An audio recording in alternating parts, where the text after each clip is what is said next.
NSA. This is a, come this way.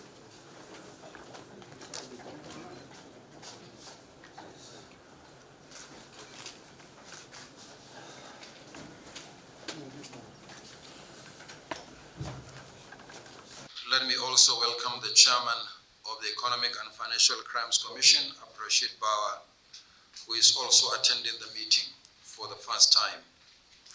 I congratulate you all on your appointment, and we look forward to having the benefit of your vast and varied experiences as we continue to work jointly in the national interest to ensure that elections in Nigeria are not only free and fair, but secure and safe. Sadly, this emergency meeting, originally scheduled for Monday this week, had to be rescheduled.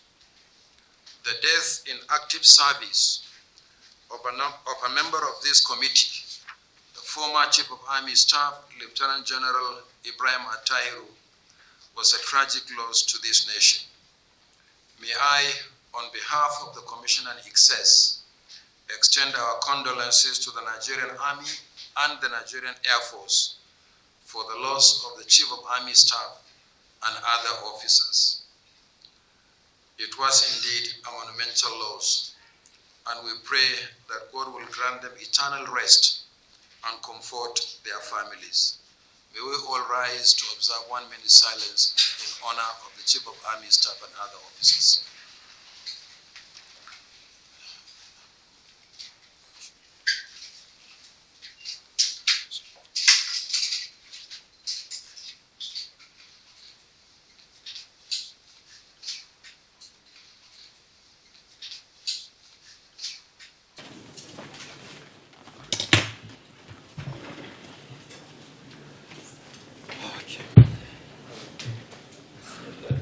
Good to see you. Yes.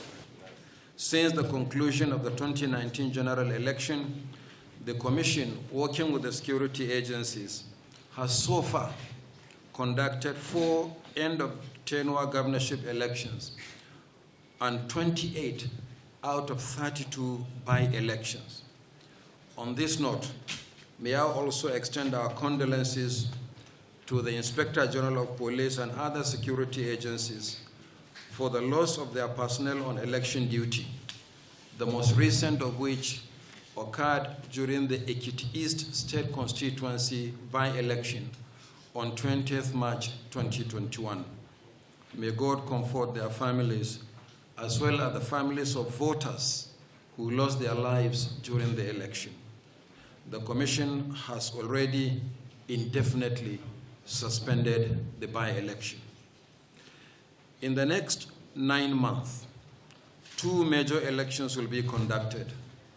The Anambra State governorship election is scheduled to hold on the 6th of November 2021, to be followed by the end of tenure elections for 68 area council constituencies in the Federal Capital Territory, holding on the 12th of February 2022. These major elections will be followed by the Ekiti and Osun governorship elections ahead of the 2023 general election, which is just 632 days away. In addition to elections, the Commission is also preparing for the resumption of the nationwide continuous registration of voters beginning from the 28th of June 2021 to enable Nigerians who have attained the age of 18 years and those who did not register previously to do so.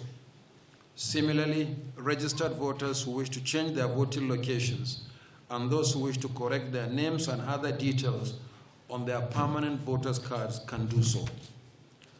We plan to create 2,673 registration centers and deploy 5,346 officials for the exercise, along with expensive voter enrollment machines. All these activities require security, thereby adding to the urgency and importance of this meeting. No doubt, the last few weeks have been very challenging for the Commission. The spate of arson and vandalization targeting the Commission's facilities and property has become a major threat to our scheduled activities and the entire electoral process. In the last 2 years, the Commission has recorded a total of 41 incidents involving deliberate attack on the Commission's facilities. 9 of these incidents happened in 2019 and 21 cases in 2020. In the last 4 weeks, 11 offices of the Commission were either set ablaze or vandalized. 2 of these incidents were caused by Boko Haram and bandit attacks, while 10 resulted from thuggery during election and post-election violence. However, the majority of the attacks, 29 out of 41, were unrelated to elections or electoral activities. In fact, 18 of them occurred during the NSA's protests in October last year, while 11 attacks were organized by unknown gunmen and hoodlums. Although the Commission is assessing loss of materials during recent attacks, our preliminary assessment so far indicate that we lost 1,105 ballot boxes, 694 voting cubicles, 429 electric generating machines, and 13 utility vehicles. By working together with the security agencies, we can stop these attacks and the wanton destruction of critical national assets. These attacks, which initially appeared as isolated and occasional actions, have now become more frequent and systematic, targeted at demobilizing and dismantling critical electoral infrastructure in the country. This will not only undermine the Commission's capacity to organize elections and other electoral activities, but will also damage the nation's electoral process and democracy. Indeed, these attacks on the Commission's facilities should now be treated as a national security emergency. Under the auspices of the Interagency Consultative Committee on Election Security, we should ramp up our activities to curtail these unjustifiable acts of aggression. This will entail not only drawing on our separate and collective resources within excess, but also increased collaboration with citizens, communities, and all stakeholders. I must place on record the support to the Commission from the communities we serve across the country. Among many other things, they have donated land to locate many of the Commission's facilities, provided voluntary assistance during electoral activities like registration of voters, and even donated materials such as chairs and shelter during elections. Even in the context of recent destruction of INEC facilities, some of the communities have offered to rebuild our offices and to help protect them going forward. We should tap into this goodwill in finding solutions to the present situation. As a Commission, we have been undertaking our own internal review of the situation and seeking answers. Only on Wednesday last week, the Commission met with the resident electoral commissioners and received briefings about these rising threats. We are presently compiling the useful suggestions from the meeting and other internal reviews. We hope to share this with excess in due course. I understand that the security agencies are doing their own individual assessments. Beyond election day security, we look forward to creating a framework for an all-around end-to-end protection of electoral facilities under the auspices of excess. I hope that this meeting will constitute the first step towards finding a lasting solution to the current challenges. To disrupt the electoral process is to undermine our democracy and destabilize the nation. On this note, I welcome you all to this meeting. I thank you all and God bless.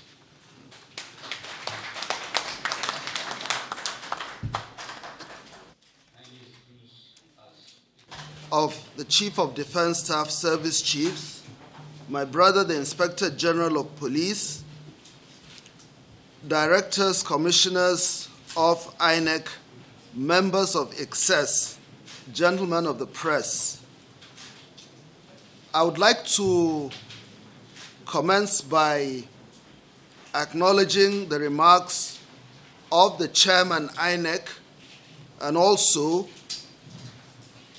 paying tribute to our departed colleagues from excess, as well as those serving on other assignments related to what we have been doing at excess. It is indeed unfortunate that this tragedy befell us at a most trying moment in our history, and I would want to also extend my condolences not only to the Nigerian Army, but also to the Nigerian Air Force, the Nigerian Police Force, and other organizations that have lost their personnel. It is my hope that the Almighty will grant the departed eternal peace. The chairman, INEC, has already spoken about elections and electoral activities in Nigeria. Of course, elections and electoral activities have become a fixture in our socio-political landscape. And these are processes which are not only practical expressions of the people's will, but also symbolic of the national mood since the dawn of this century. It is therefore important for us to sustain these processes, which undoubtedly are not only internationally but morally accepted means of propelling ourselves into development in this century, which is extremely turbulent and troubled.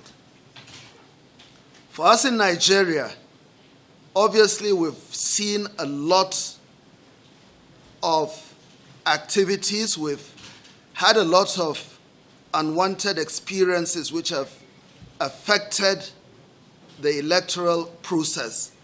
Activities, actions that have been carried out by non-state actors who are determined to scuttle this process, which is supposed to be clean, which is supposed to be transparent, lucid, and which is supposed to allow the people self-determination.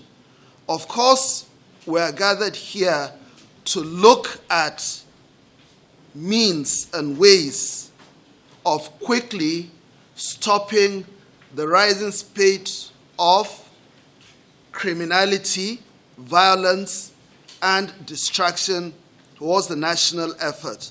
Of course, the Office of the National Security Advisor has always remained steadfast, resolute, and unrelenting in supporting all the activities of the Independent National Electoral Commission, as well as all agents of government who are compelled not only by statutory means to deal with anything that will disrupt what was started in 1999, we are at hand to make sure that the people's will be sustained regardless of whatever happens, regardless of any individual inclinations. We are, of course, hampered by a lot of non-state actors who are determined to dislodge this effort, but I am hopeful that the outcome of this meeting will be very, very productive. We should be able to make some strides towards extinguishing whatever flames are already, in the socio-political landscape. Again, I would want to encourage my colleagues in the intelligence community to please enhance the efforts of those operational elements that have been supporting our efforts. On that note, I want to also, before finally handing over to the Chairman INEC, to express our thanks to Chairman INEC for convening this meeting, and we hope that those of our colleagues in the press will be able to give an accurate picture of our thinking on this platform. Thank you very much, sir. Be that as it may, I also want to congratulate myself for sitting in this capacity. I remember sometime 2015, I was sitting in same capacity at the state level. Interagency Consultative Forum on Election Duty, or an election or policing election, is a very veritable tool in organizing policing election. Whatever kind of preparation that INEC must have put in place without securing the process during, before, and after will not make election a good one, if it will at all be possible. I sincerely pledge my commitment to collaborate with everyone that is here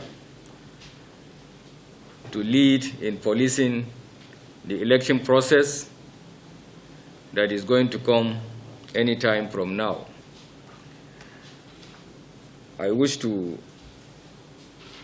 sincerely promise that all my state commissioners of police will liaise with all the state independent electoral commissioners to also replicate what is happening at the federal level, so that it would be seamless from the federal level to the state level.